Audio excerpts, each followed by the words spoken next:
When I came back from my trip, a moving truck was parked in front of the house. My son said, "I packed all your things. Go to a nursing home.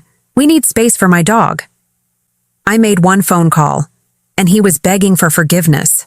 "I'm glad to have you here. Follow my story until the end and comment the city you're watching from, so I can see how far my story has reached. I'm 70 years old, and I've seen my share of heartbreak. But nothing, absolutely nothing, prepared me for what I found when I returned home from visiting my sister in Florida. The moving truck sitting in my driveway should have been my first clue. Big, white, with Peterson Moving Services, painted on the side in bold blue letters. I sat in my old Honda for a moment, staring at it, trying to make sense of what I was seeing. I'd been gone for 2 months helping my sister Eleanor recover from her hip surgery. 2 months of sleeping on her uncomfortable guest bed, helping her with physical therapy, cooking her meals. 2 months of missing my own home, my own routine, my own life. But Eleanor needed me, and that's what family does for each other, or so I thought. My hands trembled as I turned off the engine. The front door of my house opened, and out walked my son Randall, carrying a box. Behind him came his wife Nola, her perfectly manicured hands gripping what looked like my good china. "Randall?" I called out, stepping out of my car. "What's going on here?" He didn't even have the decency to look embarrassed. Just set the box down on the truck's ramp and turned to face me with that cold expression I'd seen too many times lately. "Mom, we need to talk," he said, walking over. Nola stayed by the truck, but I could feel her watching us, probably smirking. "Why is there a moving truck at my house?" I asked, my voice already shaking. Deep down, I think I already knew, but my mind refused to accept it. "We've found you a place at Sunset Manor," Randall said matter-of-factly, like he was discussing the weather. "It's a nice facility. You'll be much better taken care of there." I felt the blood drain from my face. "A nursing home? Randall, I don't need a nursing home. I'm perfectly capable of taking care of myself." "Mom, you're 70. You were gone for 2 months, and anything could have happened. What if you'd fallen? What if you'd had a heart attack? We wouldn't have even known." "But I was helping Eleanor. You knew where I was." Nola finally spoke up, her voice dripping with fake sweetness. "Beulah, honey, we're just thinking about what's best for you. At your age, you really shouldn't be living alone." I looked back and forth between them, searching for any sign of the son I'd raised, the boy I'd sacrificed everything for. "This is my house, Randall. I've lived here for 43 years. Your father and I bought this house when you were just 2 years old, and we appreciate everything you and Dad did," he said, but his tone suggested otherwise. "But we need the space now." "Space for what?" Nola stepped forward, her eyes lighting up with excitement. "We got the most beautiful German Shepherd puppy. His name is Duke, and he's going to be huge. He needs a big yard to run around in, and our apartment just isn't suitable." I stared at her, certain I'd misheard. "You're putting me in a nursing home for a dog?" "It's not just for Duke," Randall said quickly, but I could see the guilt flickering in his eyes. "Mom, you're getting older. This house is too big for you. All these stairs, the yard work, the maintenance, it's too much. I manage just fine. Mrs. Patterson next door helps with the heavy stuff, and I hire Tommy from down the street to mow the lawn. See? You're already needing help with everything," Nola said, like she'd just proven her point. My legs felt weak. I looked at my house, the house where I'd raised Randall, where I'd nursed my husband through his final illness, where I'd planned to spend my remaining years. The rose bushes I'd planted were blooming beautifully. The porch swing where I read my morning paper was still there, but somehow it already looked foreign to me. "How long have you been planning this?" I asked. Randall shifted uncomfortably. "We talked about it while you were gone." "It just makes sense, Mom." "You've been in my house for 2 months? Going through my things?" "We needed to pack your essentials," Nola said. "Don't worry, we've carefully selected everything you'll need at Sunset Manor." I walked toward the truck, looking at the boxes stacked inside. My entire life, reduced to cardboard containers. I recognized some of my dishes, a few pieces of furniture, but so much was missing. Where's my china cabinet? My wedding photo from the mantel? Dad's chair? "Mom, you won't have room for all that stuff," Randall said. "The rooms at Sunset Manor are much smaller. We kept what you'll actually need." I felt something break inside my chest, not my heart exactly, but something deeper, something that had been holding me together for 70 years. When do I have to leave? I whispered. The truck's here now, Nola said. We've already paid for your first month at Sunset Manor. Your room is ready. I stood there in my own driveway, looking at the house where I'd been happy, where I'd been loved, where I'd belonged. In a few hours, it would no longer be mine. I would no longer belong anywhere. Can I at least see Duke? I asked, surprising myself. Maybe if I saw this wonderful dog they were so concerned about, I might understand. Nola's face lit up. Oh, he's at the groomer today, getting his first professional bath and nail trim. You'll meet him eventually. Eventually. Like I was some distant relative they might visit once in a while. As I watched them load the last of my belongings, I realized that my son had become a stranger, and somehow, I'd let it happen. The drive to Sunset Manor felt like a funeral procession. The first 3 weeks at Sunset Manor were the darkest of my life.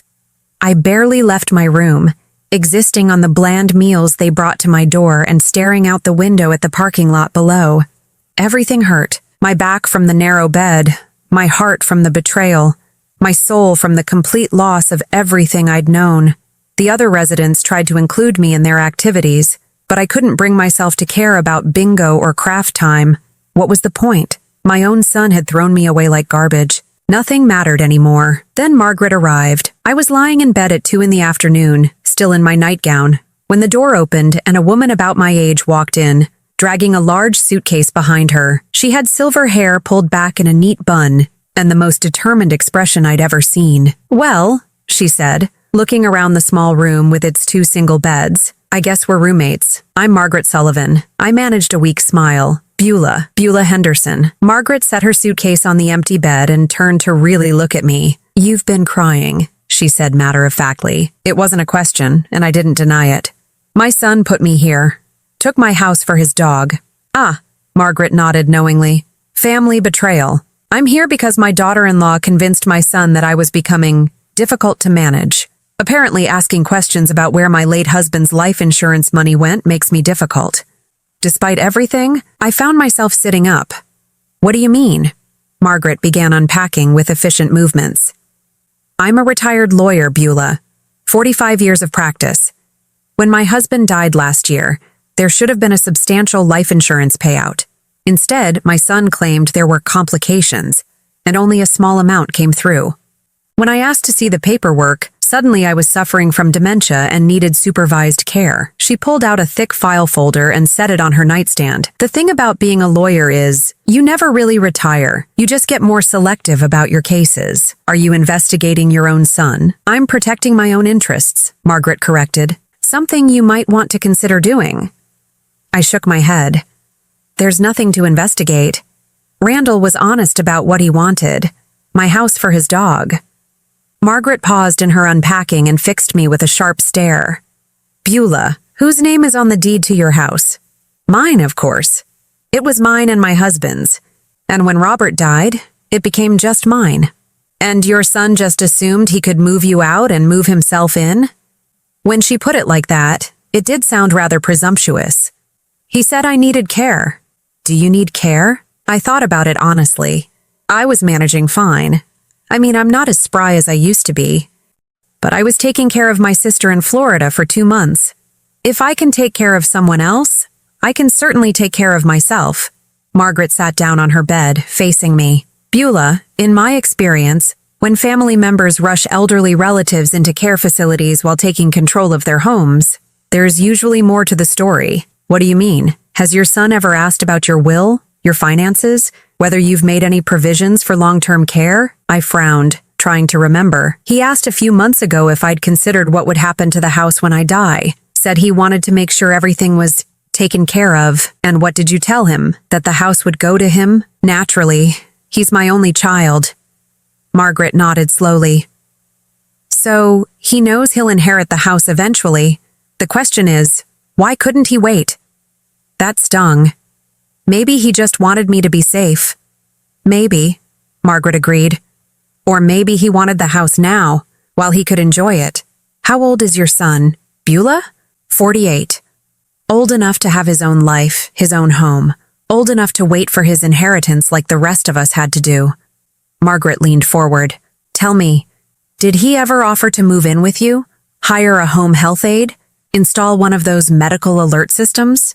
I realized that no, he hadn't. None of those options had been discussed. It was straight from mom needs help to mom needs to be in a nursing home. The house must be worth a fair amount, Margaret mused. 43 years of ownership, probably paid off. Oh yes, Robert and I paid it off years ago, and the neighborhood has really improved. The realtor who sent me Christmas cards every year always said it was worth around $300,000. Margaret's eyebrows shot up. $300,000? Beulah, that's serious money. Enough to change someone's life significantly. I'd never thought of it that way. To me, it was just home. The place where I belonged. Tell me about this dog, Margaret said. Duke, a German Shepherd puppy. Nola, that's my daughter-in-law, said he needed a big yard. German Shepherds are expensive dogs, especially if they're buying from a breeder. Could cost several $1,000s. Several thousand? I couldn't hide my shock. For a dog? If it's a show-quality puppy with papers, absolutely.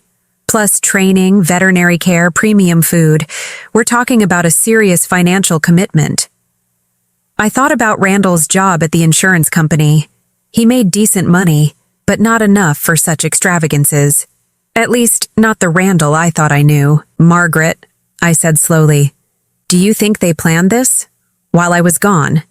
I think, Margaret said carefully, that you might want to find out exactly what's been happening with your property while you've been here. She stood up and walked to the window, looking out at the parking lot. You know, Beulah, the thing about nursing homes is that once you're in one, people assume you're helpless. They stop consulting you about decisions. They start making assumptions about your mental capacity. What are you saying? Margaret turned back to me, and I saw the lawyer she used to be in her eyes. I'm saying that being in here doesn't make you powerless. You still own that house. You still have rights. And if your son thinks he can just take over your life because it's convenient for him, well, he's got another think coming. For the first time in 3 weeks, I felt something other than despair. I felt angry. What do you think I should do? Margaret smiled, and it wasn't a kind smile. It was the smile of someone who'd spent 45 years fighting for people who'd been wronged. First, we're going to find out exactly what your son has been up to in your house. Then we're going to remind him that his mother isn't dead yet. Margaret wasted no time. The next morning, she marched me down to the nursing home's business office like a woman on a mission. I'd barely had my coffee, but she was already dressed and ready, that thick file folder tucked under her arm. We need to use your computer, she told the receptionist, a young woman named Jessica who looked startled by Margaret's authoritative tone. I'm sorry, but residents aren't typically allowed to— We're not typical residents, Margaret interrupted. I'm a retired attorney helping my friend with some legal matters. Surely you have some provision for residents who need to access public records? Jessica glanced nervously at the computer, then at us, then at the supervisor's empty office. I suppose I could let you use it for a few minutes, but I'll need to stay here with you. Perfect, Margaret said, settling into the chair with the confidence of someone who'd never been told no in a courtroom.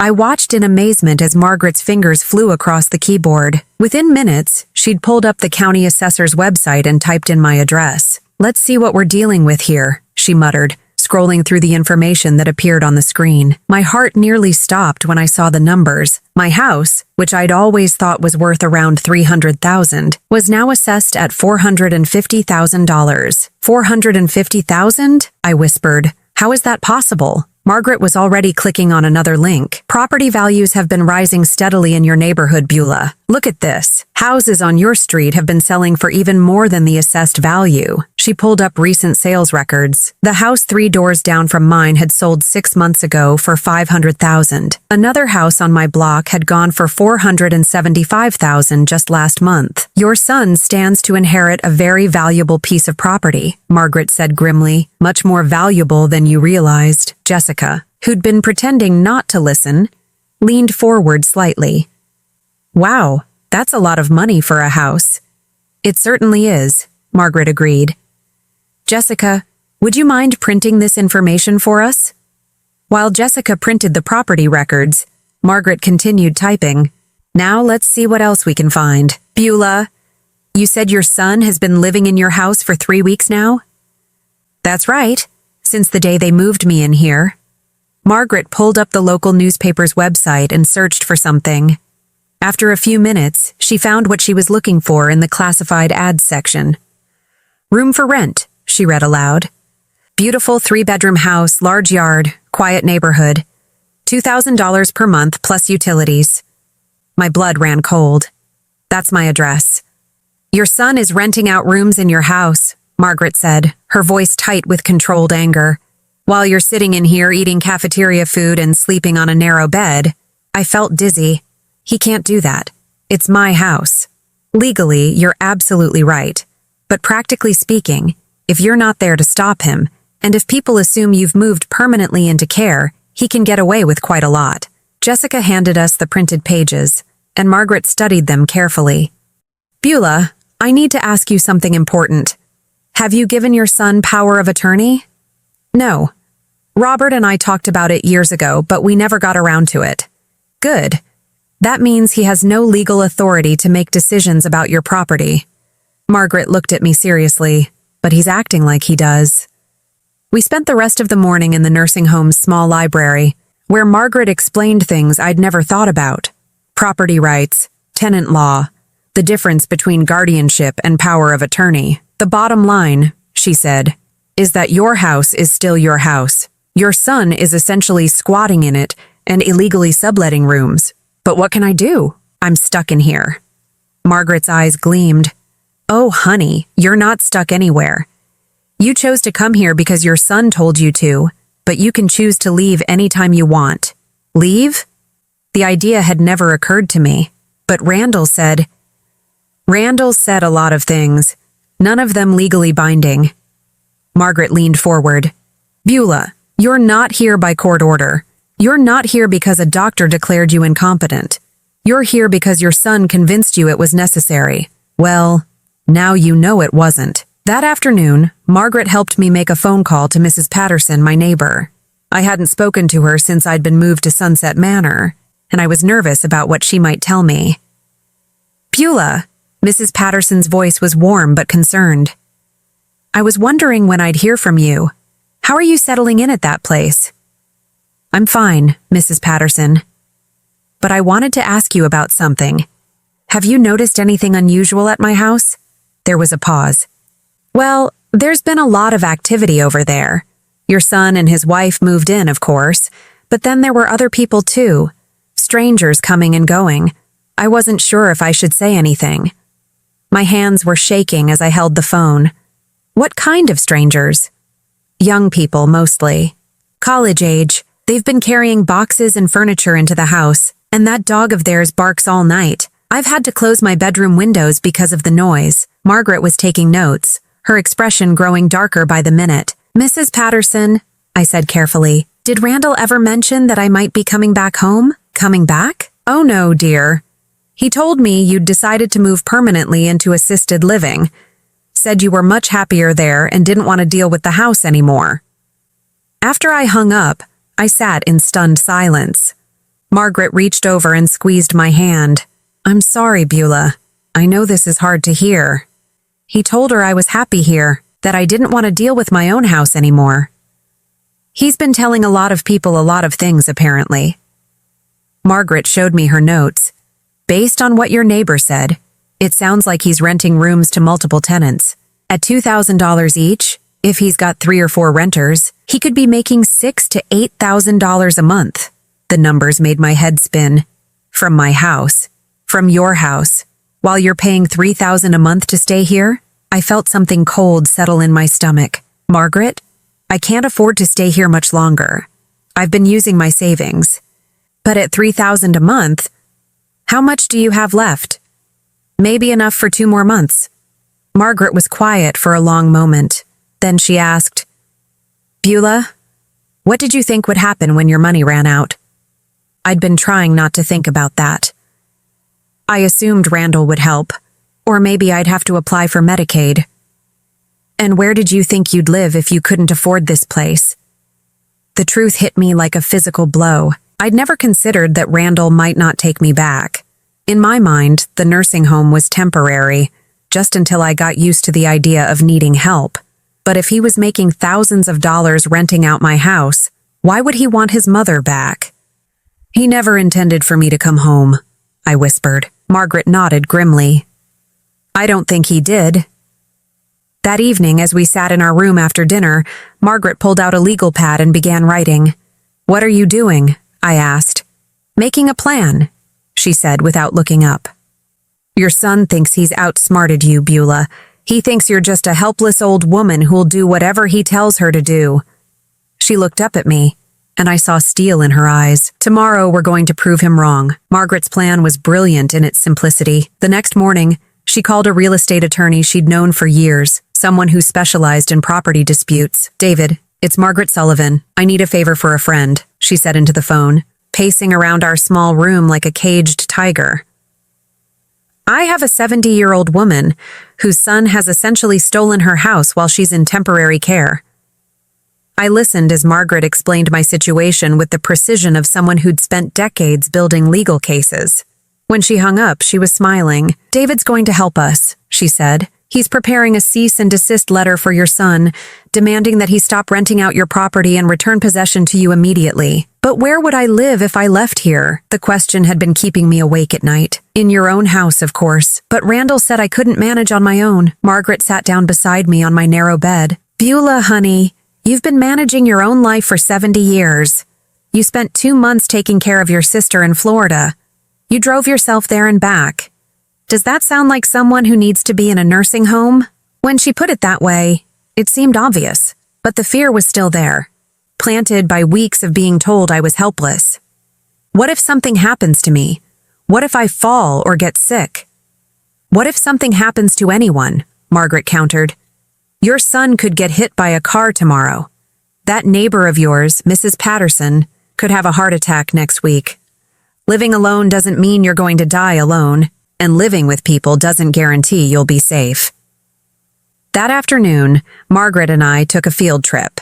She'd arranged for her attorney friend David to pick us up and drive us by my house. I hadn't been back since the day I was forced to leave, and my heart pounded as we turned onto my street.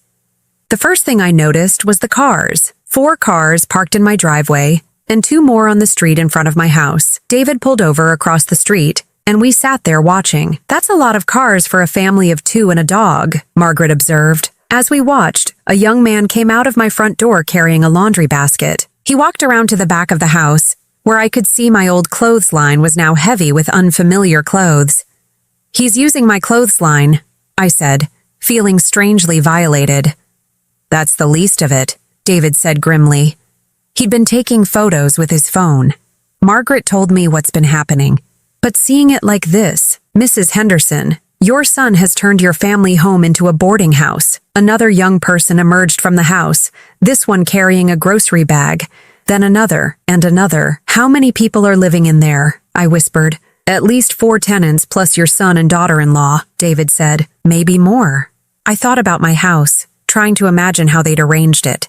The living room where Robert and I used to watch the evening news, where Randall had played with his toy trucks as a little boy. Was it now someone's bedroom? What about my sewing room, where I'd made Randall's Halloween costumes and mended his school clothes for years? "This has to be violating housing codes," Margaret said. "Single-family homes aren't zoned for this kind of rental activity." David nodded. "I'll make some calls tomorrow. But first, we need to establish Mrs. Henderson's right to reclaim her property." We drove around the block and came back from the other direction. This time, I saw Nola in my front yard with Duke, the German Shepherd puppy who'd supposedly needed my big backyard. Except he wasn't a puppy anymore. He was nearly full-grown, and he was chained to a post that had been driven into my front lawn. "That dog is chained up," I said, feeling sick. "So much for needing room to run," Margaret said coldly. As we watched, Nola went back inside, leaving Duke alone in the yard. A few minutes later, the dog began barking, and one of the tenants came out and yelled at him to be quiet. "This is what they destroyed your life for," Margaret said. "A chained dog and rental income." David drove us back to Sunset Manor. but not before stopping at his office to let me sign the necessary paperwork. The cease and desist letter would be served to Randall the next day, demanding that he vacate my property within 30 days.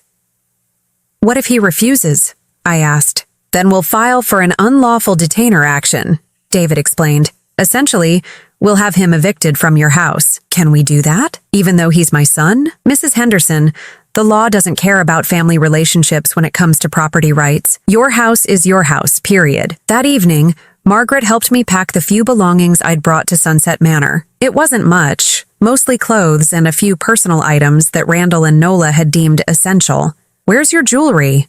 Margaret asked, noticing that I was only packing a simple watch and my wedding ring. "I don't know. I asked Nola about my jewelry box, and she said they'd put it somewhere safe." Margaret's jaw tightened. "We'll add that to the list of things we're recovering." As I folded my clothes, I found myself thinking about all the things I'd lost. Not just the valuable items, but the sentimental ones. The photo albums chronicling Randall's childhood, my mother's china set, the quilt my grandmother had made, Robert's tools in the garage. "Margaret," I said quietly, "what if they've sold things or thrown them away? Then they'll replace them or compensate you for them," she said firmly. "Beulah, your son committed theft. Just because he's family doesn't make it legal." I'd never thought of it that way before. In my mind, family disagreements were just that, disagreements. But Margaret was right.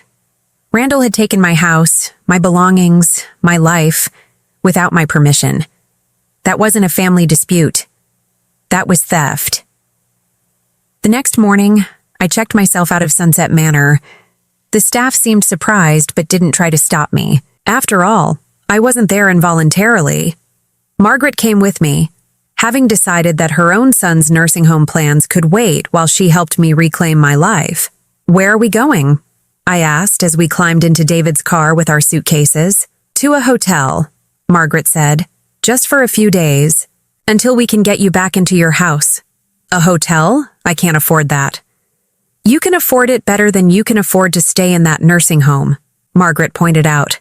"Besides, David knows a place that gives senior discounts." As we drove away from Sunset Manor, I realized something. For the first time in a month, I felt like myself again. Not like a burden, not like someone who needed to be managed or taken care of. Just like Beulah Henderson, a woman who owned a house and had every right to live in it. My phone rang as we pulled into the hotel parking lot. I looked at the caller ID and felt my stomach clench. "Randall, he got the letter," Margaret said with satisfaction. "Answer it. Let's hear what he has to say now." I stared at my phone as it rang, Randall's name flashing on the screen. My hands were shaking, but Margaret nodded encouragingly. "Answer it," she whispered. "You have the power now." I pressed the accept button with a trembling finger. "Hello, Randall."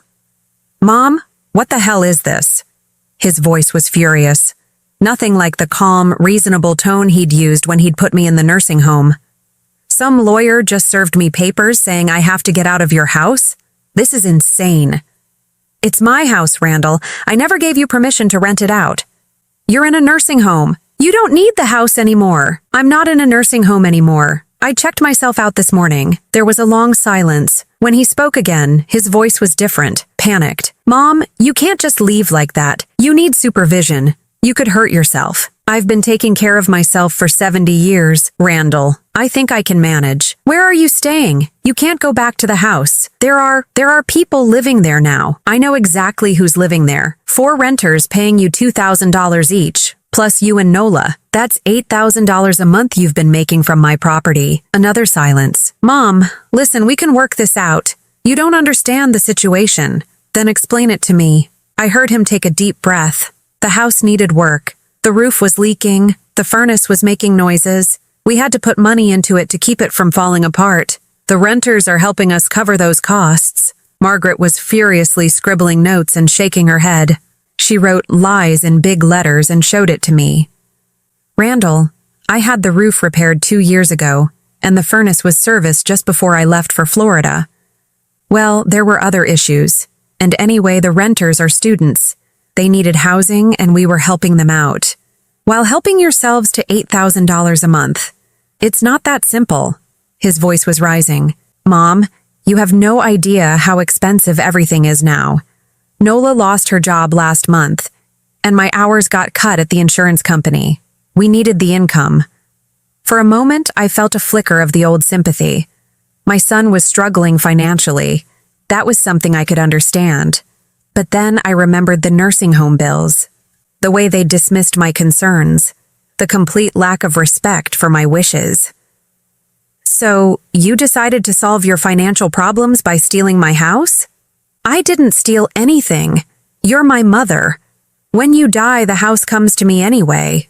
I'm just managing it early. The callousness of that statement took my breath away. When I die, Randall, I'm not dead.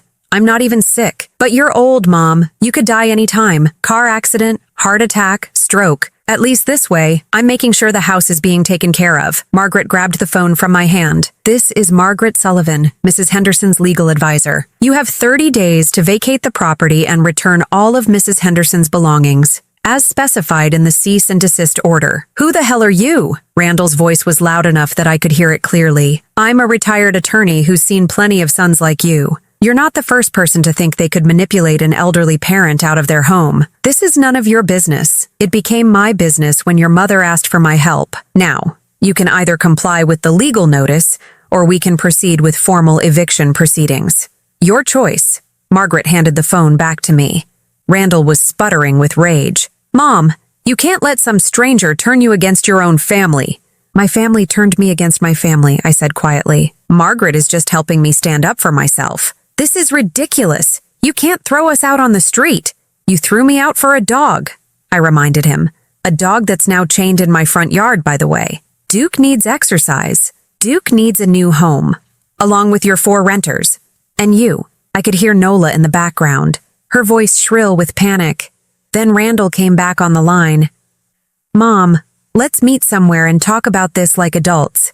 Just you and me. No lawyers. Margaret was shaking her head vigorously, but I found myself considering it. Maybe if I could make Randall understand how much he'd hurt me, he'd realize what he'd done wrong. Okay, I said. Tomorrow morning, 10 o'clock at Denny's on Route 9. Good. And Mom? Don't bring the lawyer. After I hung up, Margaret looked at me with disappointment. Beulah, that man is going to try to manipulate you. I know, but I need to look him in the eye and tell him how this has made me feel. Maybe he'll understand. And if he doesn't, then at least I'll know I tried. The next morning, I arrived at Denny's 15 minutes early and chose a booth where I could see the parking lot. Margaret had wanted to come with me, but I'd insisted on going alone. Some conversations needed to happen between just a mother and her son. Randall arrived exactly on time, but he didn't come in immediately. I watched him sit in his car for several minutes talking on his phone, probably to Nola, getting his story straight. When he finally came inside, I was shocked by how tired he looked. His hair was disheveled, his clothes wrinkled. The confident man who'd evicted me from my own home looked like he hadn't slept in days. Hi, Mom, he said, sliding into the booth across from me. Hello, Randall. For a moment, we just looked at each other. This was my son, the baby I'd nursed through fevers and nightmares, the boy I'd cheered for at Little League games, the young man I'd been so proud of when he graduated college. When had he become this stranger? Mom, I'm sorry, he said finally. I know this whole thing has been hard on you. Hard on me? I kept my voice level. Randall, you took my house. You took my belongings. You told everyone I was happy to be in a nursing home when you knew I was miserable. I thought it was for the best. No, you thought it was convenient. There's a difference. He ran his hands through his hair. You don't understand the pressure I'm under. Nola's been talking about leaving me if we don't get our financial situation figured out. My job is hanging by a thread. The house was just sitting there empty while you were in Florida. It wasn't empty. It was waiting for me to come home. But you were gone for 2 months. How was I supposed to know you were coming back? I stared at him. Because I told you I was helping Eleanor recover from surgery. Because I called you every week. Because that's what temporary means. Randall shifted uncomfortably. Look, maybe I made some mistakes, but we can fix this. You can move back in. We'll make room. Make room? In my own house? The renters have lease agreements. We can't just kick them out. But there's the guest room. the guest room in my own house. It would just be temporary, until we figure something else out. I felt something cold settle in my chest. Even now, even after being caught, he still thought I would accept being a guest in my own home. "Randall," I said softly, "do you love me?" The question seemed to surprise him. "Of course I love you, Mom. You're my mother. Then why did you hurt me so badly?" He was quiet for a long time. "I didn't mean to hurt you. I needed the house." And there it was. The truth.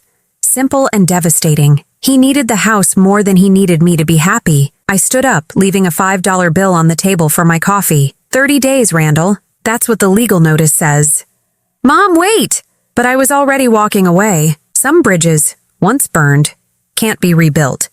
As I reached the door, I heard him call out one last time, "Mom, please, I'm begging you." But it was too late for begging. It was time for consequences. 30 days passed like a storm clearing. Randall tried calling me dozens of times in the first week, leaving increasingly desperate voicemails. He tried guilt, anger, bargaining, and finally, threats. He said he'd contest the eviction, that he'd claim I was mentally incompetent, that no judge would side with me over my own son. Margaret just smiled and added each voicemail to her evidence file. "Let him try," she said. "We have documentation of his illegal rental operation, witness statements from your neighbor about the disruption he's caused, and photos of the property damage." By the third week, the calls stopped. David, our attorney, reported that Randall had hired his own lawyer and was attempting to negotiate. But the legal facts were clear. I owned the house. I had never given him permission to rent it out. He had to leave. On day 29, I got a text message from an unknown number. "Your stuff is on the front porch. Hope you're happy." Margaret and I drove to my house that afternoon with a U-Haul truck David had helped us rent. I hadn't been back since that day we'd driven by to see what Randall was doing. My heart pounded as we turned onto my street. The house looked different. Not just because there were boxes and furniture piled on the front porch, but because it looked smaller somehow, less like home and more like just another house. Mrs. Patterson came hurrying over the moment she saw me step out of the truck. "Beulah! Oh, thank goodness you're back!" She hugged me tightly. "I was so worried about you. That son of yours told everyone you'd moved permanently into care, but I never believed it." "I'm home now," I said, surprising myself with how good those words felt. "And not a moment too soon," Mrs. Patterson said grimly. "The noise from all those young people, the parties, the music at all hours, and that poor dog barking constantly. I called the city about the zoning violations, you know." "You did? Single-family homes aren't supposed to be boarding houses. The inspector came out last week and issued citations." Margaret was already examining the boxes on my porch, taking inventory. "Beulah, come look at this." I walked over to see her holding up a photograph that had been carelessly tossed into a box with kitchen utensils. It was my wedding photo. The glass cracked. The frame bent. "They didn't even have the decency to pack things properly," Margaret said, her voice tight with anger. We spent the next 4 hours going through the boxes and furniture piled on my porch. Some of my belongings were there, but many were missing.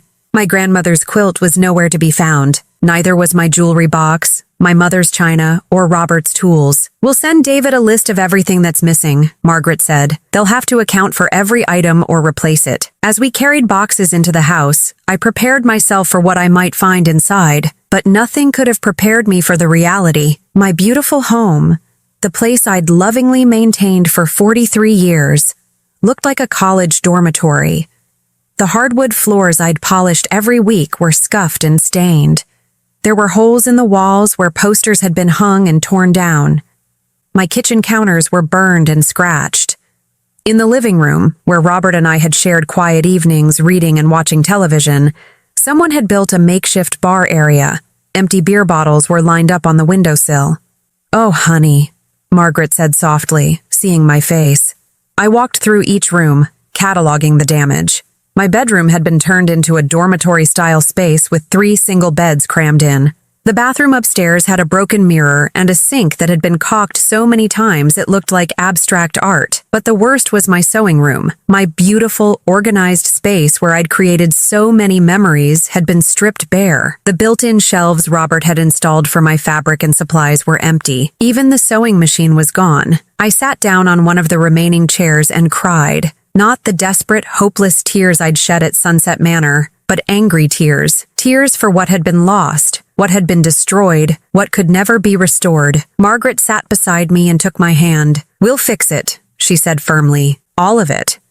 Every scuff mark, every hole in the wall, every missing item. And Randall is going to pay for every penny of it." Over the next several weeks, that's exactly what happened. David filed a lawsuit against Randall for property damage and theft. The list of missing and damaged items totaled over $30,000. Randall's lawyer tried to negotiate, but Margaret was relentless. "He stole from his own mother," she told me. "Let him face the consequences." The settlement came through 2 months later. Randall would pay for all damages and replace all missing items. He would also pay my legal fees and 3 months of hotel costs while the house was being repaired. I never heard from him directly again. All communication went through lawyers. Part of me grieved for the relationship we'd lost, but a bigger part of me felt relief. I was finally free from the obligation to pretend everything was fine when it wasn't. Margaret decided not to go back to her own son's house. "If he wants to see me," she said, "he knows where to find me." She rented a small apartment 2 blocks from my house, and we became the family we'd chosen rather than the families we'd been born into. The house renovations took 3 months. I had the hardwood floors refinished, the walls repainted, and the kitchen completely redone. When it was finished, it looked better than it had in years. On the day I officially moved back in, Mrs. Patterson brought over a casserole and a bottle of wine. "Welcome home," she said, "for real this time." That evening, as I sat in my restored living room with Margaret, I thought about everything that had happened. 6 months ago, I'd been a lonely widow living quietly in her family home. Then I'd been a discarded mother, warehoused in a nursing home while my son profited from my property. Now I was something else entirely. I was a woman who'd fought back, a woman who'd stood up for herself, a woman who'd learned that sometimes the family you choose is stronger than the family you're born into. My phone rang, and I glanced at the caller ID. For a moment, my heart stopped. It was Randall. Margaret looked at me questioningly. "Are you going to answer it?" I thought about it for a long moment. Then I reached over and turned the phone off. "No," I said. "I don't think I am. Some bridges, once burned, should stay that way. And some second chances aren't worth the price they demand." I was home now, really home, and I intended to stay that way. Outside, the sun was setting over the neighborhood I'd lived in for 43 years. The roses I'd planted were blooming again, having survived both winter and abandonment. Like me, they'd found a way to flourish, despite everything that had tried to destroy them. Margaret raised her wine glass. "To new beginnings," she said. "To coming home," I replied. And for the first time in months, I truly meant it. Now I'm curious about you who listened to my story. What would you do if you were in my place? Have you ever been through something similar? Comment below. And meanwhile, I'm leaving on the final screen 2 other stories that are channel favorites, and they will definitely surprise you. Thank you for watching until here.